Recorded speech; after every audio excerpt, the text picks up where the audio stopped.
Madam, mag-iisang oras na tayo dito ah. Maghihintay tayo hanggat hindi siya umaalis. Maghihintay tayo kahit hanggang kailan.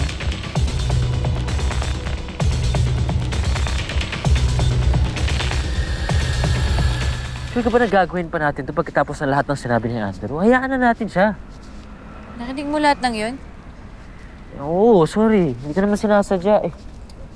Hindi, huwag ka mag-sorry. Best friend naman kita eh. Wala naman na akong tinatago sa'yo.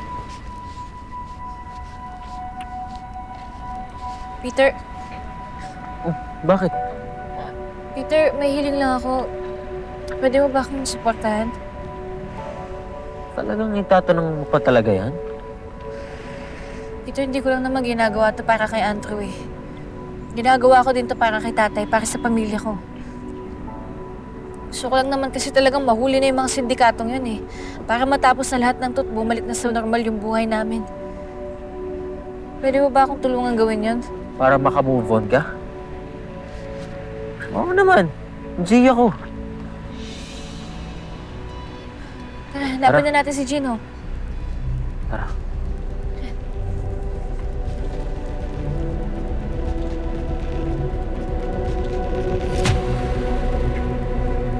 Sino? Joy!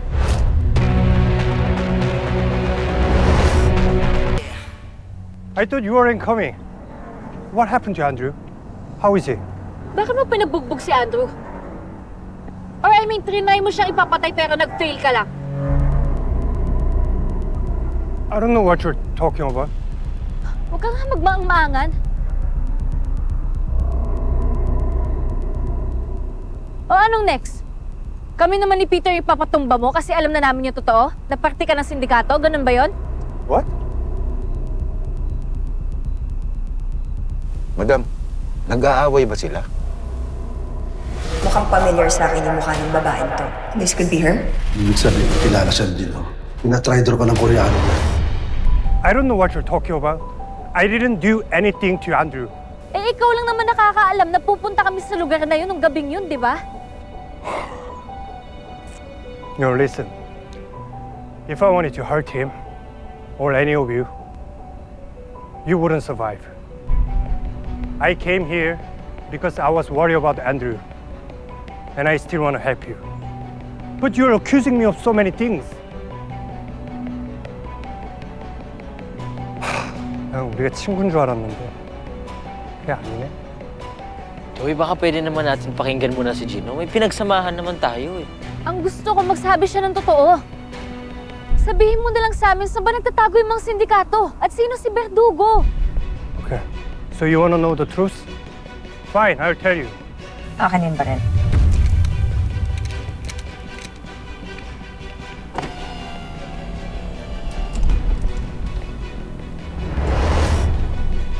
The truth is, I don't owe any of you an explanation. I'm leaving. Do not follow me.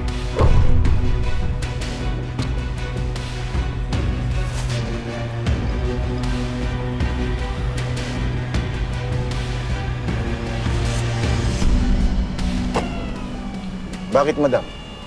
Gusto mo ako nang titira? Hindi na muna. We have to leave.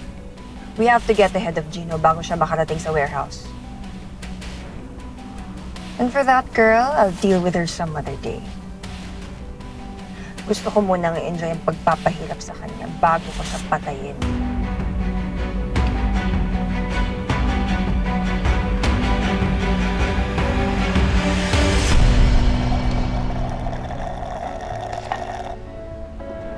So nagpalasong ka dun kay Zoe.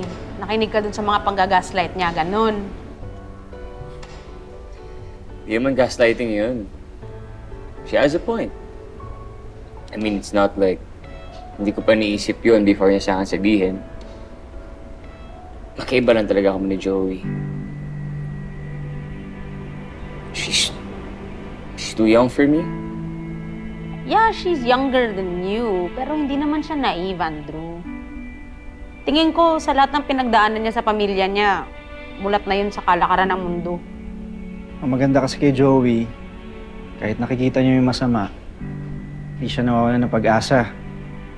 Sino kailangan mo, boss? Yung pagiging cynical mo, nababalanse yun ng pagiging positive ni Joey. Actually, oo. Sa totoo lang, I actually think you became a better man. A better journalist even, simula nung magkakilala kayo ni Joey. She's a good influence on you. Despite the age gap na ginagawa mong issue. Wala naman palang problema, boss eh. Pero paano nga? Ang problema, masama pa yung loob ni Joey kasi sinaktan ito ni Andrew. Ikaw ba, patatawarin mo to kagad? Ano? Nasabi mo? Wala, boss.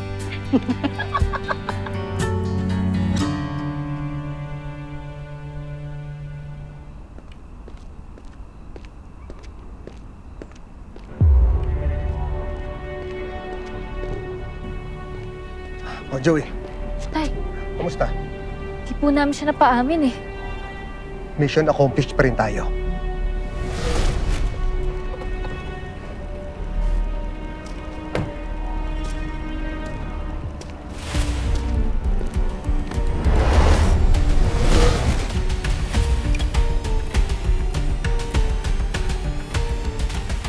Hindi lang naman si Jinho ang target natin.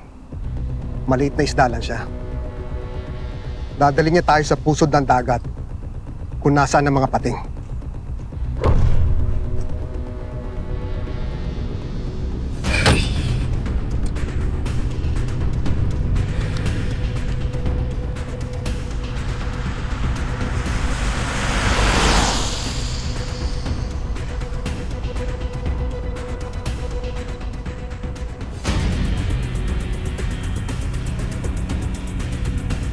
May tracker tayo nilagay dito sa sasakyan ni Jinho. Last movement recorded 2:17 a.m. Magmula nun, hindi na siya gumalaw dito sa area to. Dito sa Bolivar Mushroom Chips.